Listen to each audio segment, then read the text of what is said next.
अपना घर खरीदना या अपना घर बनाना हर किसी का सपना होता है। कौन नहीं चाहता कि उसका खुद का अपना घर हो, और इस घर का सपना हर किसी के दिल में हमेशा उमंगे बना के रखता है।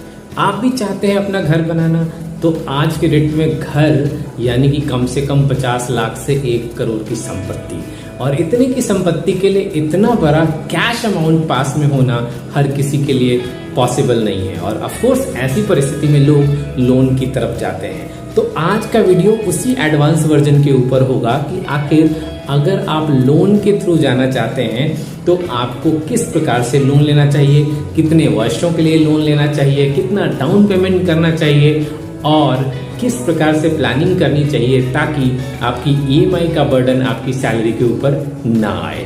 जी हाँ, वैसे तो बेसिक्स हर किसी को पता होते हैं। हर कोई जानता है कि जितना ज़्यादा डाउन पेमेंट करेंगे यानी कि जितना ज़्यादा कैश आपके पास ऑलरेडी है, आपके घर का बर्डन आपके ऊपर कम होगा। लेकिन बावजूद इसके इतना ज़्यादा कैश होना भी पॉसिबल नहीं है। तो आइए चलिए इसको फटाफट से कैलकुलेट करते हैं और बेसिक्स से एडवांस की तरफ बढ़ते हैं कि आखिर क्या करना चाहिए अपना घर बनाने से पहले या लेने से पहले। घर लेने से पहले सबसे पहले तय कीजिए कि आपको कितने का मकान लेना है। साथ में ये तय करना पड़ेगा कि आपकी करंट एनुअल सैलरी कितनी है। दरअसल में आपकी करंट एनुअल सैलरी ही तय करेगा कि आपके ईएमआई का बर्डन आपके दिमाग पे ना आए। घर अगर आप 50 लाख तक का लेना चाहते हैं तो आप देखेंगे क्या आपकी सैलरी 20 से 25 लाख ईयरली है। अगर इतनी सैलरी अगर आपकी है तो 50 लाख तक का घर आप ले सकते हैं। अब आप बोलेंगे इस प्रकार से कैलकुलेशन कौन करता है। जी हाँ, बेसिक सा कैलकुलेशन है, आपकी एनुअल सैलरी का डबल तक का आप मकान ले सकते हैं। अब आप बोलेंगे कि यानी कि 1 करोड़ का घर लेने के लिए 50 लाख का पैकेज होना ज़रूरी है। जी हाँ, लगभग उतना तो होना ज़रूरी है। अगर आप ऐसा नहीं करते हैं, अगर आप 4 गुना 5 गुना एनुअल सैलरी के बनिस्बत अगर आप ले लेते हैं तो आपका ईएमआई बर्डन बहुत ज़्यादा हो जाएगा आपके कंधों के ऊपर। ज़रा इसको ध्यान से समझने की कोशिश करते हैं। याद रखिए, जब भी आप एक होम लोन लेते हैं और उसको ईएमआई में कन्वर्ट करते हैं, यूजुअली लोग 15 से 20 साल का होम लोन तो लेते ही हैं। तो अगर आप 15 से 20 साल का होम लोन लेते हैं, चाहे वो उसका इंटरेस्ट रेट 8% 9% के आसपास भी हो, देन ऑल्सो लगभग 20 साल में ये दुगनी राशि के बराबर हो जाता है। यानी कि 50 लाख का घर लेते हैं तो लगभग आप पूरी राशि का अगर आप ईएमआई कन्वर्ट करें तो 1 करोड़ रुपए आपको देने पड़ सकेंगे।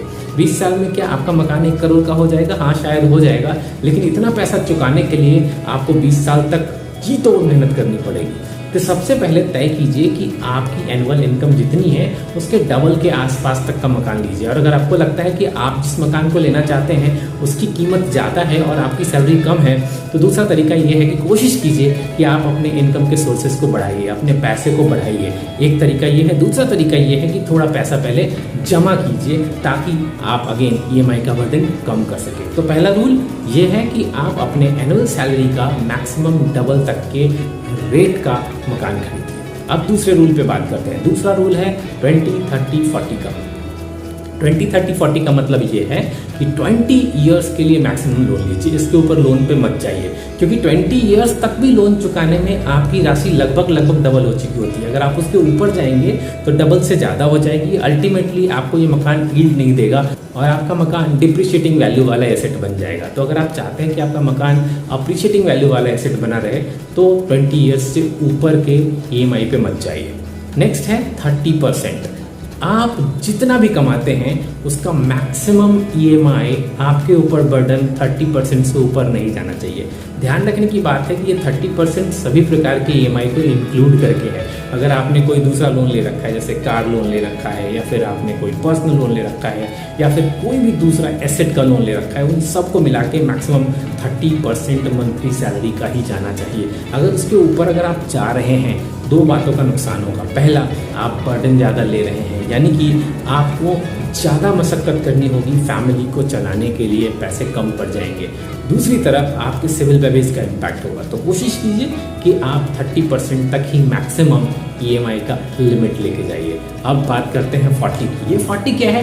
40 बहुत सिंपल है लेकिन बहुत मशक्कत वाला है। वो है 40% का डाउन पेमेंट। अगर आप 50 लाख का घर ले रहे हैं तो कम से कम 20 लाख कोशिश कीजिए डाउन पेमेंट करने की। तो आप अगेन बोलेंगे कि अगर इतना पैसा होता ही तो हम ईएमआई पे घर क्यों लेते। लेकिन सच्चाई ये है कि आप जितने का भी घर ले रहे हैं कोशिश कीजिए 40% तक डाउन पेमेंट करने की, क्योंकि जितना ज़्यादा डाउन पेमेंट आप करेंगे उतना कम आपको EMI देना पड़ेगा। ये तो बेसिक बात है और आपको भी पता है, लेकिन इम्पॉर्टेंट ये है कि जितना कम आपकी EMI का अमाउंट रहेगा उतना कम लोड लॉन्ग टर्म में आपके ओवरऑल पर्पस पे होगा, यानी कि ओवरऑल आप कम पेमेंट करेंगे। अगर आप 50 लाख का घर ले रहे हैं, ऑलरेडी 20 लाख तक आप किसी प्रकार से जुगाड़ करके डाउन पेमेंट कर देते हैं, तो EMI के थ्रू इंटरेस्ट के साथ जो पैसे पेमेंट करेंगे वो सिर्फ 30 लाख के ऊपर करेंगे, और 30 लाख के ऊपर करने की वजह से आपका मैक्सिमम 50 से 60 लाख रुपए तक ही आप पेमेंट करेंगे बैंक को,